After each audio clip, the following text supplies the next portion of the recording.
So hello everyone, greetings of the day. मैं रवि तिवारी। आज के सेशन में हम लोग ऑटो ट्रांसफार्मर के बारे में आइडिया क्रिएट करते हैं। बहुत सारे स्टूडेंट्स को फियर बना रहता है कि ऑटो ट्रांसफार्मर एग्जैक्टली है क्या, किस तरीके से वर्किंग एंड ऑपरेशन इसका परफॉर्म किया जाता है, किस तरीके से क्वेश्चंस आपको देखने के लिए मिलेंगे एग्जाम में। बहुत ही सिंपल एंड स्वीट सी टॉपिक है। अगर कोई न्यूमेरिकल भी फ्रेम करता है तो आज के सेशन में हम लोग देखते हैं किस तरीके से न्यूमेरिकल हैंडल कर सकते हैं हम लोग। सेशन में स्टार्ट करने से पहले हम लोगों को इम्पोर्टेंट डेट्स के बारे में आइडिया होना चाहिए। तो 30 जुलाई 2024 से फॉर्म फिलअप होना स्टार्ट हो चुका है एंड 29 अगस्त फॉर्म फिलअप करने का लास्ट डेट है। तो इग्नोर मत करिए, 29 अगस्त जस्ट आने ही वाला है। आज ही फॉर्म फिलअप करिए। एंड RRB जेई 2024 में 7,900 प्लस पोस्ट देखने के लिए मिल रहे हैं। गेट एकेडमी का जो कोर्स है CBT 1 एंड CBT 2 बोथ 777 में कवर कराया जा रहा है आप लोगों को। और अगर कोई जिन कैंडिडेट्स का रिक्वायरमेंट केवल CBT 1 का है तो CBT 1 आप 499 में अवेल कर सकते हैं।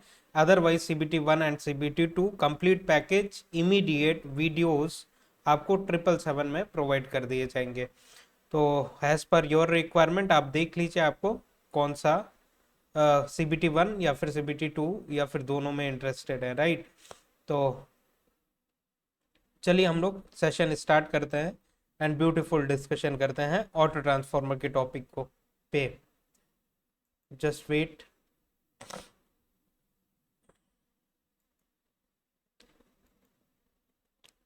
Now it is okay.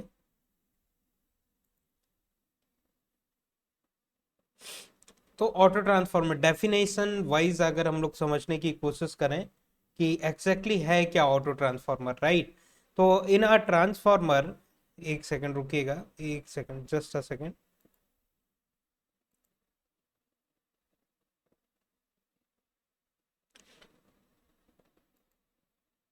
हाँ, तो ऑटो ट्रांसफार्मर डेफिनेशन वाइज हम लोग समझने की कोशिश करें कि एग्जैक्टली है क्या auto transformer.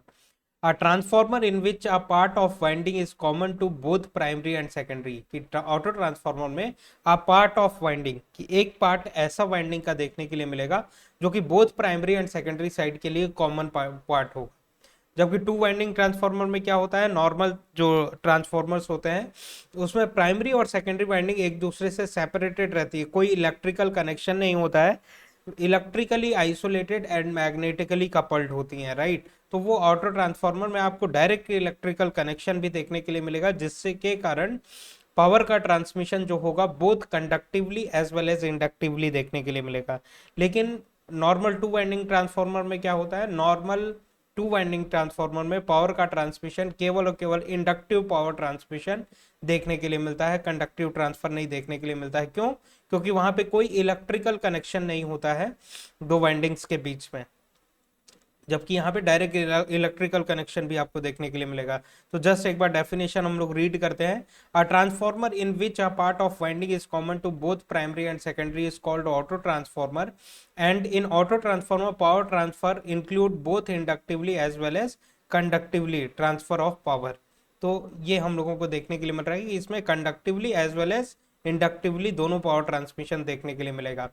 Power transfer is only due to inductively not conductively in normal two winding transformer। normal two winding transformer में क्या होता है, power transfer is only due to inductively not conductively because both primary and secondary windings are electrically isolated होती है and magnetically coupled होती है। normal two winding transformer में कोई भी इलेक्ट्रिकल कनेक्शन आपको दो वाइंडिंग्स के बीच में, प्राइमरी और सेकेंडरी वाइंडिंग के बीच में नहीं देखने के लिए मिलेगा, जबकि ऑटो ट्रांसफार्मर में डायरेक्ट इलेक्ट्रिकल कनेक्शन देखने के लिए मिलेगा, राइट। तो ये आइडिया हम लोगों ने क्रिएट किया। अब चलिए हम लोग डायरेक्ट एक क्वेश्चन की तरफ चलते हैं और उससे सारी अंडरस्टैंडिंग बिल्डअप करना चालू करते हैं, जिससे ओवरऑल अंडरस्टैंडिंग इंप्रूव कर सके, राइट। क्योंकि मेन आपको न्यूमेरिकल्स के बारे में थोड़ा बहुत आइडिया होना चाहिए कि क्योंकि ऑटो ट्रांसफार्मर एक ऐसा टॉपिक है कि डायरेक्ट आपको रिकनेक्शन से रिलेटेड क्वेश्चन पूछा जा सकता है। तो चलिए हम लोग उसके लिए प्रिपेयर रहते हैं।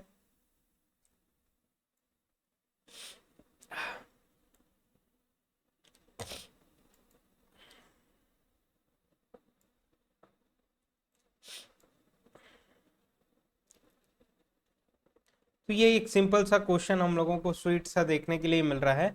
25 kVA 250 25 kVA 2500/250 volt two winding transformer is to be reconnected as an auto transformer. Determine the voltage ratios and kVA rating and as a auto transformer for all possible connection. तो हम लोग just two winding transformer पहले draw कर लेते हैं। देखिएगा हम लोग टू वाइंडिंग ट्रांसफॉर्मर क्वेश्चन के अकॉर्डिंग ड्रॉ करते हैं।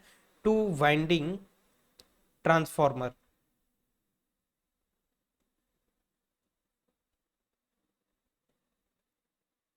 बताइएगा स्पेसिफिकेशन क्या दिया हुआ है टू वाइंडिंग ट्रांसफार्मर का। 25 kVA का ये ट्रांसफार्मर है, केवीए रेटिंग दी हुई है एंड ये वोल्टेज रेटिंग आपको 2500/250 वोल्ट की वोल्टेज रेटिंग दी हुई है। और इसी को हम लोगों को रिकनेक्शन करना है। तो एक ट्रांसफार्मर हम लोग two winding normal to winding transformer draw कर लेते हैं। ध्यान दीजिएगा कुछ इस तरीके से हम लोग ड्रॉ कर रहे हैं नॉर्मल टू वाइंडिंग ट्रांसफार्मर, जैसा कि आप लोगों को आता है ड्रॉ करना। और इन वाइंडिंग्स की नेमिंग हम लोग कर देते हैं A B and C D, ऐसे कुछ नेमिंग कर देते हैं।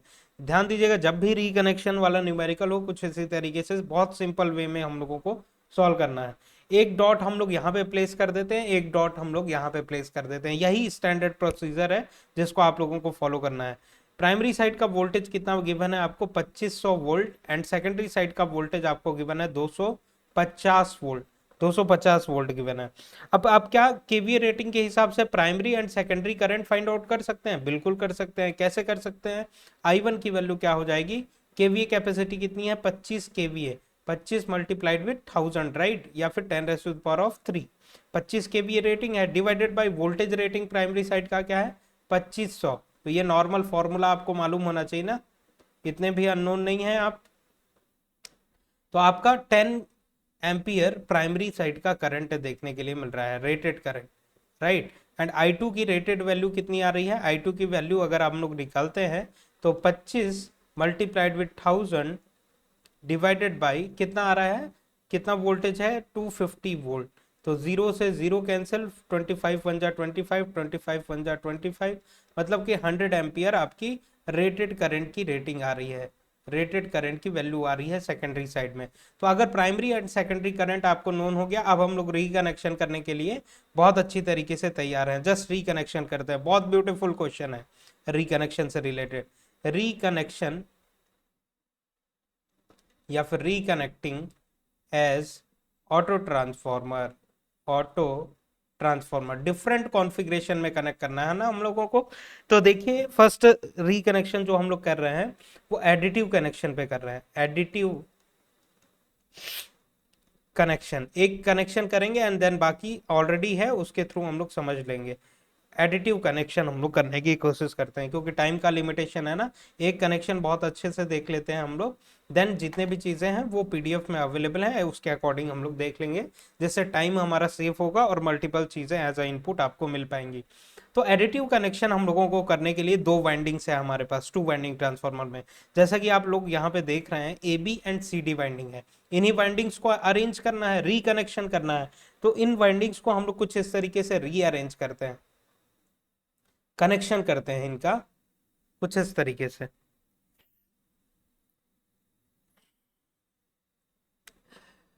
तो यहाँ पे हम लोगों को इन वाइंडिंग्स की नेमिंग करते हैं। ये ए बी वाइंडिंग यहाँ पे रख दिया हम लोगों ने उठा के, और सी डी वाइंडिंग उठा के ये सी डी वाइंडिंग यहाँ पे रख दिया, ठीक है। अब डॉट डॉट देख लीजिए आप, यहाँ पे ए पे डॉट है, यहाँ पे किस पे डॉट है? सी पे डॉट है, सी पे आपको डॉट देखने के लिए मिल रहा है। अब एडिटिव कनेक्शन में यहाँ से हम लोग सप्लाई कर देते हैं, इस तरफ सोर्स कनेक्ट कर देते हैं, एंड लोडिंग जो है हम लोग ए बी वाले पोर्शन से निकाल लेते हैं, ए बी वाले पोर्शन से लोड कनेक्ट कर देते हैं। कुछ इस तरीके से हम लोग लोड चाहें तो कनेक्ट कर सकते हैं, राइट। तो ये एक कॉन्फ़िगरेशन आपको देखने के लिए मिल रहा है।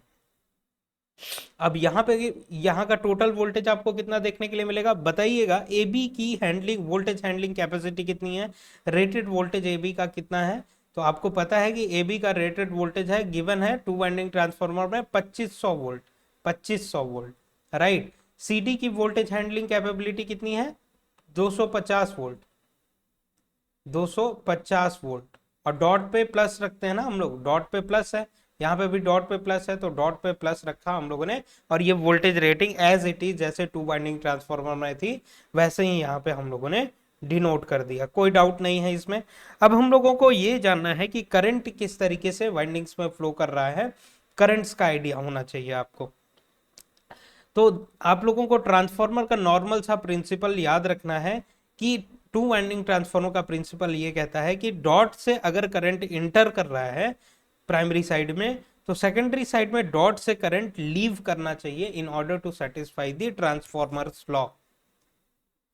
ट्रांसफार्मर लॉ को सेटिस्फाई करने के लिए अगर किसी एक वाइंडिंग में, प्राइमरी या सेकेंडरी वाइंडिंग में डॉट से करंट अगर इंटर कर रहा है वाइंडिंग में, तो दूसरी वाली वाइंडिंग में डॉट से करंट लीव करना चाहिए। यही एक बेसिक प्रिंसिपल है ट्रांसफार्मर का, जो कि ऑलवेज इक्वली एप्लीकेबल है। तो ऑटो ट्रांसफार्मर में भी कुछ इस तरीके, आप डायरेक्शन वगैरह के बारे में ध्यान देते हैं थोड़ा सा, देखिए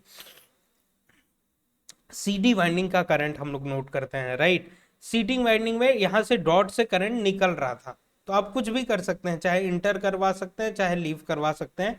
चलिए हम लोग कुछ इस तरीके से, क्योंकि देखिएगा ध्यान दीजिएगा, सोर्स इस तरीके से कनेक्टेड है ना, मतलब करंट एक ठो ये इस तरीके से आएगा, पॉजिटिव टर्मिनल से बाहर निकलेगा, सिंपल सी बात है। सोर्स अगर इस तरीके से कनेक्टेड है तो पॉजिटिव टर्मिनल से करंट बाहर निकलेगा, तभी तो सोर्स सप्लाई अपना पावर ट्रांसफार्मर को दे पाएगी ना। तो एक डायरेक्शन ऑफ करंट ये पता चल गया, और ये पूरी सर्किट में ये करंट फ्लो होता हुआ यहां से रिटर्न बैक होगा सेम करंट, इतना आइडिया तो हम लोगों को होना चाहिए, राइट। अब एक करंट ये आ रहा है, और ये जो सीडी वाइंडिंग का करंट है इसका डायरेक्शन हम लोगों को मिल गया ना, कि सीडी में करंट का डायरेक्शन क्या होगा, कुछ इस डायरेक्शन में होगा, तभी तो ये करंट यहां से रिटर्न बैक हो पाएगा सप्लाई पे। तो ये करंट का डायरेक्शन, सीडी का डायरेक्शन पता चल गया, लेकिन सीडी की करंट हैंडलिंग कैपेसिटी कितनी है, देखिए सीडी वाली जो वाइंडिंग है वो 100 एम्पियर से ज्यादा करंट सस्टेन नहीं कर सकती है। 100 एम्पियर तक सीडी वाली वाइंडिंग झेल लेगी करंट, उससे ज्यादा अगर आप करंट सप्लाई करते हैं तो वाइंडिंग मेल्ट आउट होना चालू हो जाएगी, बर्न आउट हो जाएगी, राइट। तो इसके करंट की रेटिंग कितनी है, 100 एम्पियर, एज इट इज जैसे टू वाइंडिंग में था वही सेम चीज यहाँ पे ऑटो ट्रांसफार्मर में मैप कर रहे हैं हम लोग, और कुछ एक्स्ट्रा नहीं कर रहे हैं। तो ये 100 एम्पियर कुछ इस तरीके से फ्लो कर रहा है, राइट। अब ए बी वाले वाइंडिंग के बारे में आइडिया क्रिएट करते हैं कि ए बी वाइंडिंग में क्या होगा। देखिए यहाँ पे डॉट से, यहाँ पे देखिएगा डॉट से करंट वाइंडिंग से लीव कर रहा था, लेकिन यहाँ पे क्या हो रहा है, डॉट से सीडी वाली वाइंडिंग में करंट इंटर कर रहा है वाइंडिंग में। तो हो सकता है चेंजेस हो सकते हैं, राइट। आपको यहाँ पे डायरेक्शन के अकॉर्डिंग यहाँ पे जा रहा है एक करंट, यहाँ पे जा रहा है, बस इतना आपको एक की पॉइंट ये याद रखना है कि इस वाले वाइंडिंग में, सेकेंडरी वाइंडिंग में या फिर जो भी दूसरी वाली वाइंडिंग में, अगर डॉट से करंट वाइंडिंग में इंटर कर रहा है तो पहली वाली वाइंडिंग में डॉट से करंट वाइंडिंग से लीव करना चाहिए। ये लॉ यहाँ पे सेटिस्फाई करना है। जैसे आप टू वाइंडिंग ट्रांसफार्मर में करते थे, डॉट से वाइंडिंग में करंट एंटर कर रही है तो डॉट से दूसरी वाली वाइंडिंग में डॉट से करंट लीव करनी चाहिए। वैसे ही अगर यहाँ से डॉट से वाइंडिंग में करंट एंटर कर रही है तो यहाँ इस वाली वाइंडिंग में डॉट से करंट लीव करनी चाहिए वाइंडिंग से, मतलब करंट का डायरेक्शन ए बी में कुछ इस डायरेक्शन में होगा। अब ए बी में कितना करंट हैंडल करने की कैपेसिटी है, 10 एम्पियर। 10 एम्पियर से ज्यादा करंट आप यहाँ पे फ्लो नहीं करवा सकते हैं। अब बताइएगा एक बात मुझे कि ये 100 एम्पियर कुछ इस तरीके से आ रहा है, कितना एम्पियर है ये, 100 एम्पियर, मतलब यहाँ से भी 100 एम्पियर जा रहा होगा ना, यही सेम करंट ही, तो यहाँ का जो करंट है वही तो यहाँ का करंट रिटर्न बैक करंट होगा जितना सब सोर्स से जा रहा है। तो इस तरीके से आप लोग आइडिया क्रिएट कर लिए कि यहाँ की करंट की वैल्यू 100 एम्पियर है, यहाँ पे 100 आ रहा है, यहाँ से 10 आ रहा है, यहाँ पे करंट की वैल्यू कितनी होगी, algebraic sum of all the current meeting at a particular junction is 0। KCL law आपने अप्लाई किया और आपको इजीली पता चल गया 100 + 10 110 एम्पियर का करंट यहाँ से फ्लो करेगा, और यहाँ से कितना रिटर्न बैक होगा, 110 एम्पियर का करंट रिटर्न बैक होगा। अब बाकी सारी चीजें बैलेंस है, यहाँ से 110 आ रहा है, यहाँ से 10 निकल गया, यहाँ पे 100 चला गया, बात खत्म हो गई। ये रिकनेक्शन आपने इजीली कर लिया, राइट। अब रिकनेक्शन करने के बाद अगर हम लोगों को केवीए कैपेसिटी फाइंड आउट करनी है कि एस ऑटो की केवीए कैपेसिटी रेटिंग कितनी होगी, तो किसी भी एक वाइंडिंग का वोल्टेज मल्टीप्लाइड विद एक वाइंडिंग का करंट, कि यहाँ का टोटल वोल्टेज कितना हो जाएगा, देखिएगा 2500 में 250 अगर आप ऐड करते हैं तो 0 निकल गया, एंड 5 एंड 5 2 7 और 2750 वोल्ट यहाँ पे वोल्टेज आपको देखने के लिए मिल रहा है।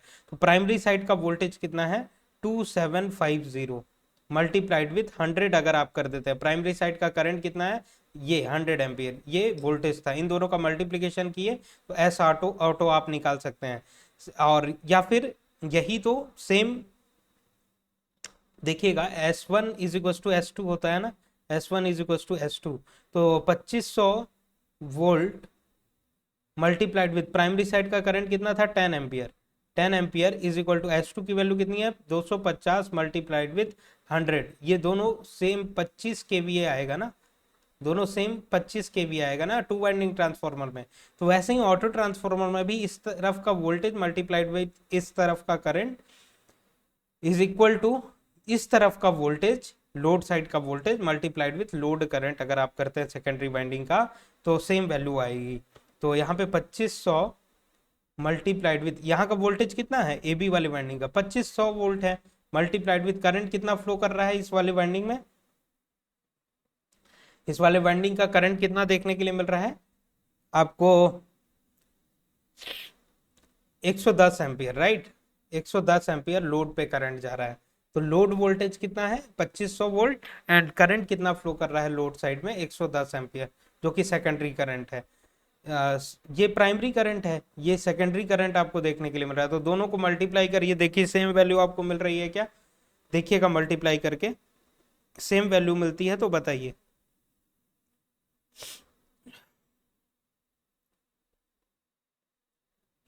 सेम वैल्यू मिलेगी आपको, तो ये कितना हो जाएगा 275 केवीए आपकी रेटिंग हो जाएगी। देखिएगा सेम रिकनेक्शन किया हुआ है टू वाइंडिंग ट्रांसफार्मर से ऑटो ट्रांसफार्मर में रिकनेक्शन किया हुआ है हम लोगों ने। तो टू वाइंडिंग ट्रांसफार्मर की केवीए कैपेसिटी कितनी थी 25 केवीए, रिकनेक्शन के बाद एडिटिव कनेक्शन में रिकनेक्शन के बाद कितनी रेटिंग आपको देखने के लिए मिल रही है 275 केवीए, मतलब एनहांसमेंट देखने के लिए मिला है।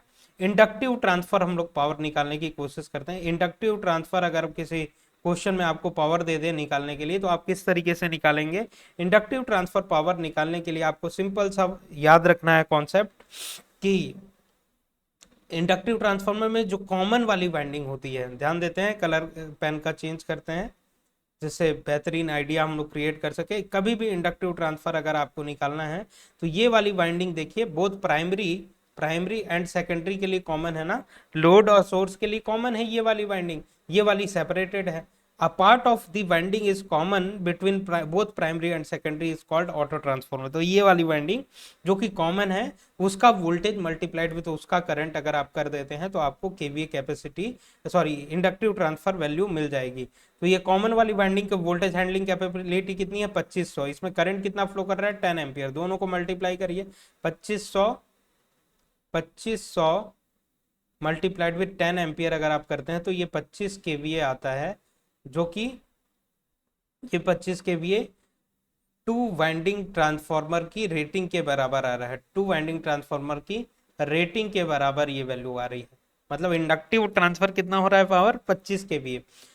और कंडक्टिव ट्रांसफर अगर आपको निकालना है पावर, कंडक्टिव ट्रांसफर पावर निकालना है तो आप total transfer minus inductive transfer कर देंगे तो कंडक्टिव ट्रांसफर आपको पता चल जाएगा। टोटल ट्रांसफर कितना है 275 केवीए ना, कि सोर्स सॉरी लोड साइड का voltage 2500 multiplied with load current 110 किया तो 275 केवीए आ रहा है आपकी वैल्यू। इसमें से इंडक्टिव ट्रांसफर कितना हो रहा है 25 केवीए, 25 केवीए तो कितनी वैल्यू आ जाएगी ये 250 केवीए आपका कंडक्टिव ट्रांसफर हो रहा है पावर का, 250 केवीए आपका कंडक्टिव ट्रांसफर हो रहा है, सिंपल सी बात है। तो मतलब देखिए इसमें डायरेक्ट इलेक्ट्रिकल कनेक्शन होने की वजह से बोथ प्राइमरी एंड सेकेंडरी के बीच में कंडक्टिव ट्रांसफर हो रहा है पावर, जिसकी वैल्यू क्या हो रही है आपको 250 केवीए देखने के लिए मिल रही है। और inductive transfer same as two winding transformer की रेटिंग 25 केवीए थी, वही वैल्यू आई 25 केवीए। मतलब इंडक्टिव ट्रांसफर 25 केवीए हो रहा है और जो एक्स्ट्रा हो रहा है वो कंडक्टिव के कारण हो रहा है, जिसकी वैल्यू 250 केवीए देखने के लिए मिल रही है। अब ये तो हम लोगों ने रेटिंग वगैरह निकाल लिया। अब चाहे तो हम लोग निकाल सकते हैं turns ratio alpha auto auto transformer का जो टर्न्स रेशियो है वो फाइंड आउट करते हैं, तो एच वी साइड का voltage divided by L V side का वोल्टेज अगर हम लोग करें तो H V divided by L V कितनी आ रही है value, H V divided by L V. तो H V high voltage side का वोल्टेज कितना देखने के लिए मिल रहा है बताइएगा, थोड़ा ब्लैक कलर का पेन यूज करते हैं। ये एच वी साइड का वोल्टेज है divided by low voltage side कितना है, ये है ना लो वोल्टेज साइड, यहाँ पे ही तो लोड कनेक्ट किया हुआ आपने, तो 2750 डिवाइडेड बाई 2500, 2750, 2750 डिवाइडेड बाई 2500, इसकी वैल्यू बताइएगा कितनी आ रही है, कैलकुलेट करके बताइए। तो इसकी वैल्यू आ रही है आपकी 1.1, कैलकुलेट करने के बाद आपको पता चलेगा 1.1 आ रही है अल्फा ऑटो। अब हम लोग एक टेबल क्रिएट करेंगे और डिफरेंट डिफरेंट कॉन्फ़िगरेशन के अकॉर्डिंग एनालाइज करेंगे और कौन सी वैल्यू बेस्ट है वो एनालाइज करने की कोशिश करेंगे कि ये इस कनेक्शन को कहते हैं हम लोग जब अल्फा ऑटो की वैल्यू लेस देन 2 होती है। और कनेक्शन कैसा होता है, एडिटिव कनेक्शन होता है, तो यहां पे हम लोगों को बेस्ट कनेक्शन इसको कहते हैं, बेस्ट कनेक्शन। आगे चल के हम लोग और भी कनेक्शंस देखेंगे और उनका कंपैरिजन करेंगे, जिससे एक बेस्टी कंपैरिजन लिखा गया है, तो ध्यान दीजिएगा, इसका थोड़ा करेक्ट करिएगा इसको।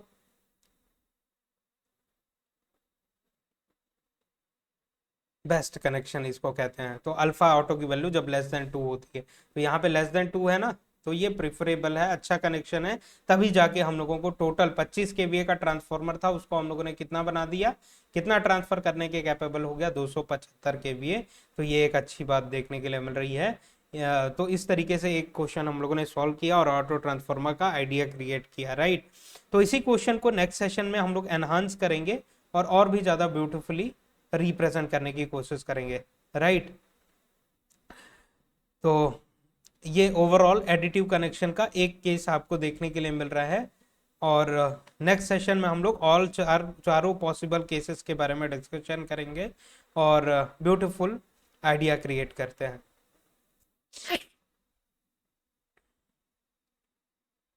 यहाँ पे क्वेश्चन में मेंशन था फॉर ऑल पॉसिबल कनेक्शन ना, तो आज के सेशन में हम लोगों ने केवल एक कनेक्शन पॉसिबल कनेक्शन देखा कि टू वाइंडिंग ट्रांसफॉर्मर को कनेक्ट रिकनेक्ट किया एज एन एडिटिव कनेक्शन, और जिसमें अल्फा की वैल्यू कितनी निकल के आई ऑटो ट्रांसफॉर्मर की 1.1। और हमेशा आप लोग ये भी ध्यान रखिएगा कि जब भी टर्न्स रेशियो हम लोग डिफाइन करते हैं, टर्न्स रेशियो, तो ट्रांसफॉर्मर में, इन ट्रांसफॉर्मर प्राइमरी और सेकेंडरी नाम की कोई भी चेंज नहीं होती ना, प्राइमरी एंड सेकेंडरी नाम की कोई भी चीज नहीं होती, ऐसे हम लोग टर्न्स रेशियो नहीं डिफाइन करते हैं। टर्न्स रेशियो कभी भी डिफाइन करना है किसी भी ट्रांसफॉर्मर का, ये यूनिवर्सल लॉ है, IEEE का स्टैंडर्ड है ये, कि टर्न्स रेशियो ए से हम लोग डिनोट कर सकते हैं या फिर आप के से भी कर सकते हैं।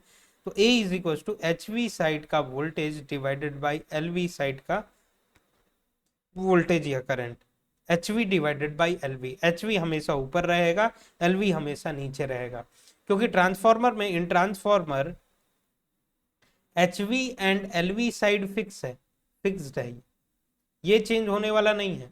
लेकिन प्राइमरी एंड सेकेंडरी ऑपरेशन के हिसाब से चेंज होते रहते हैं, क्योंकि सपोज करिए कि कोई यहाँ पे एक जनरेटर लगा हुआ है और यहाँ पे एक ट्रांसमिशन ट्रांसफॉर्मर है, यहाँ पे अगेन एक रिसीवर ट्रांसफॉर्मर, ट्रांसमिशन ट्रांसफॉर्मर देखने के लिए मिल रहा है, और यहाँ पे ये एक सोर्स कनेक्टेड है, जनरेटर, ये जनरेटर था, ये जनरेटर है, और इस तरफ के स्टेशन में कुछ लोड अवेलेबल थे और इस तरफ भी कुछ लोड अवेलेबल है। तो ये जब पावर का ट्रांसमिशन होता है, ट्रांसफॉर्मर, और ये क्या है, आपके ट्रांसमिशन लाइन है, ये सिंगल लाइन डायग्राम हम लोगों ने ड्रॉ किया, और ये जो सिनेरियो है ये दिल्ली का है और ये जो है उत्तर प्रदेश का है।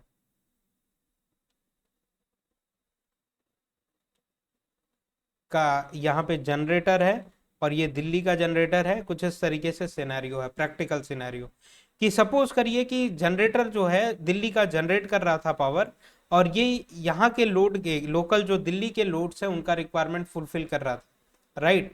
ये इलेक्ट्रिसिटी जनरेट कर रहा है यहाँ का जनरेटर, और लोकल जो रिक्वायरमेंट है उसको फुलफिल कर रहा है। जो पावर बच जा रहा है ये यूपी में ट्रांसमिट कर रहा है, इसको यूपी में पावर का ट्रांसमिशन कर रहा है, जिससे उत्तर प्रदेश के जो लोड हैं वो सेटिस्फाई हो पाए। उत्तर प्रदेश के जो लोड हैं वो सेटिस्फाई हो पाए। कि सपोज करिए यहाँ पे लोड का रिक्वायरमेंट ज्यादा है, तो यहाँ का लोकल जनरेटर जो था वो भी सेटिस्फाई करवा रहा है इसको, और जो दिल्ली से पावर, एक्सेस पावर, जो एक्स्ट्रा जनरेटेड पावर है वो ट्रांसमिट होके उत्तर प्रदेश में आ रहा है और इस लोड को फुलफिल कर रहा है, फुलफिल कर रहा है, राइट। अब एक सिनेरियो ऐसा कुछ आता है कि सपोज करते हैं हम लोग कि दिल्ली में day by day industries increase हो रही हैं, तो लोड का रिक्वायरमेंट बढ़ता चला जा रहा है। अब यहाँ का जो लोकल जनरेटर था ये जो फुलफिल कर रहा है, लेकिन कंप्लीटली फुलफिल नहीं कर पा रहा है, अब इसको पावर का रिक्वायरमेंट है। और अब के यूपी में, उत्तर प्रदेश में, उत्तर प्रदेश गवर्नमेंट एक और जनरेटर इंस्टॉल कर दी हुई है, एक और जनरेटर इंस्टॉल कर दी हुई है। तो ये जनरेटर क्या करेगा, यहाँ के लोकल रिक्वायरमेंट को फुलफिल करेगा, और जो पावर, एक्स्ट्रा पावर जनरेटेड होगा उसको अब चाहेगा तो दिल्ली के लोड्स को दे सकता है, दिल्ली के लोड्स को दे सकता है, राइट। तो प्रीवियसली ट्रांसफॉर्मर कैसे वर्क कर रही थी, इसके लिए प्राइमरी क्या था, प्राइमरी ये था, सेकेंडरी ये था। इस वाले ट्रांसफॉर्मर के लिए प्राइमरी ये था एंड सेकेंडरी ये था।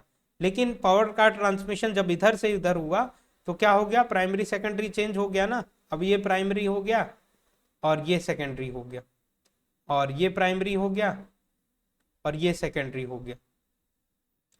तो पावर इधर से इधर फ्लो कर रहा है कि इधर से इधर फ्लो कर रहा है, वो अल्टरनेटिवली चेंज होता रहता है। ट्रांसमिशन लाइंस में पावर का ट्रांसमिशन एक जगह से दूसरे जगह, दूसरे जगह से पहले जगह होता रहता है ऐसा।